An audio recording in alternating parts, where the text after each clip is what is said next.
भाइयों और बहनों, आप सबको मेरा हार्दिक प्रणाम। कल हम सुख पाने के तीसरे सुझाव पर चर्चा कर रहे थे। तीसरा सुझाव था forgive before forgiveness is asked, अर्थात कोई आपको दुख पहुंचाए तो आप उसे क्षमा कर दें। वह क्षमा मांगे उससे पहले ही आप उसे क्षमा कर दें। जैसा कि कल मैंने आपसे कहा, जब हम दूसरों के प्रति द्वेष की भावना रखते हैं तब हम दूसरों को क्षति पहुंचाएं या नहीं, पर स्वयं को क्षति ज़रूर पहुंचाते हैं। पर फिर भी कई लोग हैं जो अपने मन में राग, द्वेष, ईर्ष्या और नफरत जैसे भावनाओं को पनपने देते हैं। मेरे प्यारे भाइयों और बहनों, साधारण लोगों की बात तो छोड़ो, पर कई लोग ऐसे हैं जो संतों, महात्माओं के प्रति ऐसी हीन भावनाएं रखते हैं। सिंध में एक समाचार पत्र का संपादक था जो गुरुदेव साधु वासवानी जी के बारे में उल्टी सीधी बातें लिखता था और लोगों को समाचार पत्र मुफ्त बांटता था। कुछ भक्तों को यह सब देखकर दुख हुआ और उन्होंने आकर गुरुदेव को इसके बारे में बताया। गुरुदेव साधु वासवानी जी ने उनकी बात सुनी और हल्के से मुस्कुरा दिए और इस बात को दिल से नहीं लगाया। वे तो संपादक के खिलाफ एक शब्द भी सुनने को तैयार नहीं थे। कुछ दिन गुजरे, बेचारा संपादक किसी मुसीबत में फंस गया। उसकी सहायता करने वाला कोई नहीं था। जब गुरुदेव को उसकी हालत का पता चला तो वे उससे मिलने उसके घर गए और प्यार से उससे बातें की। इतना ही नहीं, गुरुदेव ने उसकी हर तरह से सहायता भी की। गुरुदेव की सहानुभूति भरा व्यवहार देखकर संपादक उनके चरणों पर गिर पड़ा और पश्चाताप के आंसू बहाने लगा। बदले में गुरुदेव ने उसे उठाकर गले से लगा लिया। संत कितने दयालु और क्षमाशील होते हैं। वे बुराई का बदला भलाई से देते हैं। लव लव लव दाइन एनिमी, सेड साधु वासवानी। गुरमुख दर्शन एक का करे, ना कोई बैरी ना कोई मीत। मेरे प्यारे भाइयों और बहनों, क्षमा हमें बुरी भावनाओं से मुक्त करती है और क्षमा करना कायरता नहीं है। क्षमा करने के लिए हिम्मत चाहिए। क्षमा हमें बेहतर जीवन जीने की शक्ति देती है। क्षमा से हम हीन भावनाओं से निकलकर शांति के सरोवर में डुबकी लगा सकते हैं। जब मैं लोगों को क्षमा करने को कहता हूँ तो लोग मुझे कहते हैं, हम महात्मा नहीं हैं, हम संत नहीं हैं। इस पर मैं उनसे कहता हूँ, वैसे साधारण लोगों के लिए क्षमा करना इतना मुश्किल नहीं है। आइए मैं आपको एक वृद्ध आदमी दीपन चाचा का किस्सा सुनाता हूँ। वे वृद्ध आश्रम में रहते थे। जैसा कि आप जानते हैं, आजकल कितने ही बच्चे अपने माता पिता को अपने साथ रखना पसंद नहीं करते। इसलिए माता पिता को वृद्ध आश्रमों का सहारा लेना पड़ता है। ये आश्रम वे लोग चलाते हैं जो वृद्ध लोगों की अच्छी तरह देखभाल करना चाहते हैं ताकि वे जीवन की संध्या में शांति से जी सके। एक बार दीपन चाचा के आश्रम में 18 साल की एक युवती वॉलंटियर बनकर आई। उसका नाम मीरा था। हर रोज़ उसके पास कुछ समय बचता था और उस थोड़े से समय में वह वृद्ध लोगों की सेवा करना चाहती थी। उसने आश्रम के मैनेजर से कहा, आप मुझे कोई भी सेवा दें, जैसे मैं इनको कुछ पढ़कर सुनाऊं या उन्हें सैर के लिए बाहर ले जाऊं, या फिर आप चाहें तो मैं रसोई में खाना बनाने में और साफ सफाई में हाथ बंटा दूं। यह सुनकर वहाँ की मैनेजर मिसेस नारायण ने कहा, ये तो अच्छी बात है, हमें तुम जैसे सेवा भाव रखने वाले लोगों की बहुत ज़रूरत है। आज यहाँ तुम्हारा पहला दिन है, इसलिए तुम जाओ और इस आश्रम के लोगों से मिलो और उनसे बातें करो। हो सकता है इससे वे खुद ही तुम्हें कोई सेवा करने को कह दे। मीरा ने कहा, यह तो बहुत ही सुंदर विचार है, मैं अभी जाकर सबसे मिलती हूँ।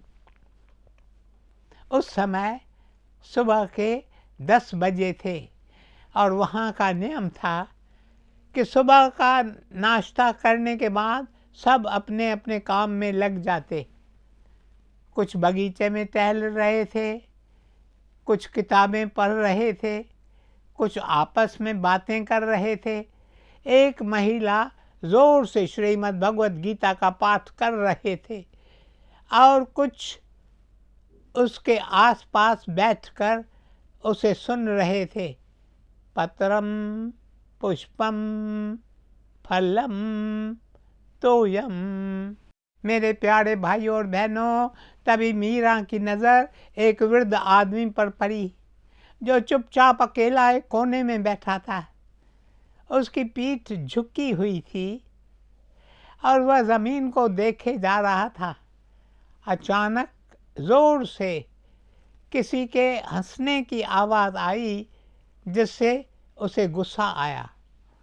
मीरा ने एक कुर्सी ली और उसके पास बैठकर बोली, हेलो बाबा, मैं मीरा हूँ, क्या कुछ देर मैं आपके पास बैठ सकती हूँ?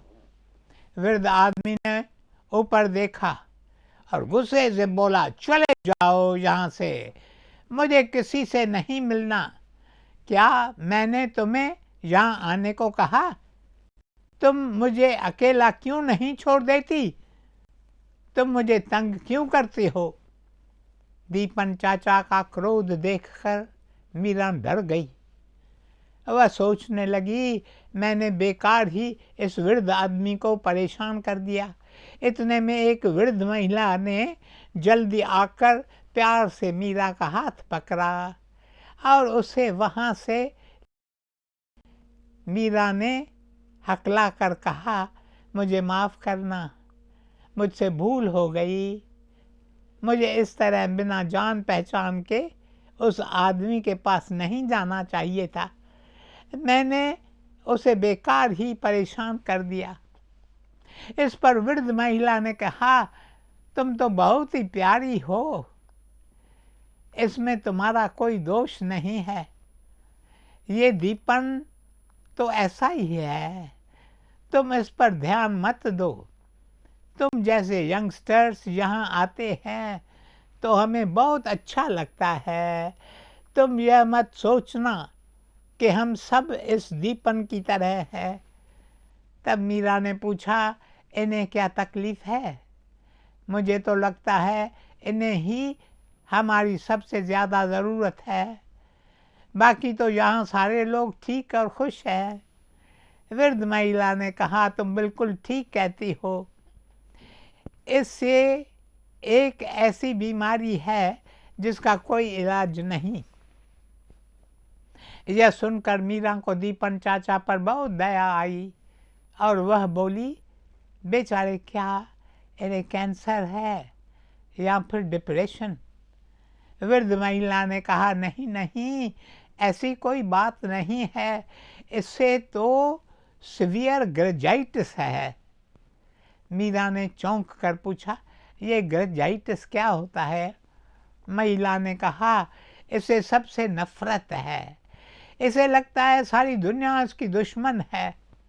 मीरा ने कहा, आंटी, आप बहुत रूखी हैं, आपको इन पर दया नहीं आती? महिला बोली, मुझे इन पर दया आती है, इनके कारण ही तो मैं यहाँ आई हूँ, ये मेरे पति देव हैं। महिला की बात सुनकर मीरा लगभग बेहोश होने वाली थी। उसने क्षीण आवाज में कहा, मेरी तो कुछ समझ में नहीं आ रहा। आप इनकी पत्नी हैं? आप इन्हें यहाँ लाए हैं क्यों? कृपया आप मुझे कुछ बताएंगी? मेरे प्यारे भाइयों और बहनों, तब उस महिला जिसका नाम सीता था, उसने मीरा को अपनी कहानी सुनानी शुरू की। सभी वृद्ध लोगों की तरह मीरा को भी कहानी सुनने का शौक था। सीता ने कहा, हमारे विवाह को 50 साल से ज़्यादा वक्त हो चुका है। मेरे पति को लगता है जीवन में उन्हें कोई सुख ही नहीं मिला। माता पिता उनके लिए धन नहीं छोड़ गए। दफ्तर में अफसर उनके काम की प्रशंसा नहीं करते थे। मेरे माता पिता ने भी विवाह में इन्हें कोई बड़ा दहेज नहीं दिया। बेटे भी होनहार या स्मार्ट नहीं हैं। बहुएं भी बस ठीक ठाक हैं। पोते पोती भी बहुत उधम मचाने वाले शैतान बच्चे हैं। आगे वह बोली, मीरा, मेरी बेटी अच्छी है, मेहनती है और हमारी अच्छी देखभाल करती है। मेरी बहू भी अच्छी है। इस पर मीरा ने बीच में टोक कर कहा, अगर आपके बेटे और बहुएं अच्छे होते तो वे आपको यहाँ इस आश्रम में कभी नहीं रहने देते। सीता ने कहा, यही तो तुम और बाकी सभी लोग भूल कर रहे हैं। हमें यहाँ आश्रम में रहना चाहिए। मेरे बेटे और बहुएं तो इसके लिए बिल्कुल राज़ी नहीं थे, पर मैं अपने फैसले पर अड़ी रही और मैं यहाँ खुश हूँ। यहाँ सब मेरी आयु के हैं। ये सब मेरे मित्र बन गए हैं और ये दीपन को मुझे परेशान करने ही नहीं देते। अब उसे सब ने अकेला छोड़ दिया है। ये तो अभी भी शिकायत करते हैं, रहते हैं, चिढ़ते रहते हैं, पर कोई भी इन पर ध्यान ही नहीं देता। मेरे प्यारे भाइयों और बहनों, मुझे लगता है हम जो भी हैं उसके लिए हम स्वयं ही जिम्मेदार हैं। अपनी हालत के लिए हमें दूसरों को कभी दोष नहीं देना चाहिए। मेरा ऐसा मानना है कि जो मूर्ख होते हैं वे अपनी परिस्थितियों के लिए दूसरों को दोष देते हैं। जो थोड़े समझदार होते हैं वे स्वयं को दोष देते हैं और जो ज्ञानी होते हैं वे किसी को दोष नहीं देते। दीपन चाचा अपनी नासमझी की वजह से दूसरों को दोष दे रहे थे। इस तरह दूसरों को दोष देकर वे स्वयं को और दुखी कर रहे थे। अगर आप गंभीरता से सोचें तो दूसरों को दोष देने से हमें कोई लाभ नहीं होता। There is nothing to be gained by blaming others. मेरे प्यारे भाइयों और बहनों, अब प्रश्न यह है कि दीपन चाचा जैसे लोगों के साथ हमें कैसा व्यवहार करना चाहिए। क्या ऐसे लोगों के साथ हमें सहानुभूति होनी चाहिए? इसका उत्तर है, हमें उन्हें अकेला छोड़ देना चाहिए। हमें उनकी नेगेटिव भावनाओं को अपने ऊपर हावी नहीं होने देना चाहिए। ठीक इसी प्रकार जब हमारे साथ कुछ अनहोनी हो जाती है तो उससे भी हमें अपने ऊपर हावी नहीं होने देना चाहिए। हमारे साथ जो हो रहा है उसका हमें बहादुरी से सामना करना चाहिए। हमें दूसरों को दोष देने की बजाय अपनी सोच को बदलना चाहिए। ऐसा करने से हम अपनी नेगेटिव सोच को बदलने में सफल हो जाएंगे। या अपने दुखों के लिए दूसरों को दोष देते हैं, तब हम संसार को अपने नजरिए से देखते हैं। किसी ने सच ही कहा है, जैसी दृष्टि वैसी सृष्टि। कई लोग सोचते हैं उनके पड़ोसी, उनके सह कर्मचारी, उनके रिश्तेदार सब उनके दुश्मन हैं। मेरे प्यारे भाइयों और बहनों, अब हम सबको बदल तो नहीं सकते। हमारी भलाई इसी में है कि हम स्वयं को बदल लें। हम बुराई का जवाब अच्छाई से दें, हम नफ़रत का जवाब प्यार से दें।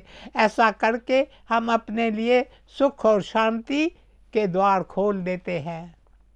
लेकिन अब मैं देख रहा हूँ समय समाप्त हो रहा है, इसलिए आज बस यहीं तक शेष। कल ओम शांति शांति शांति।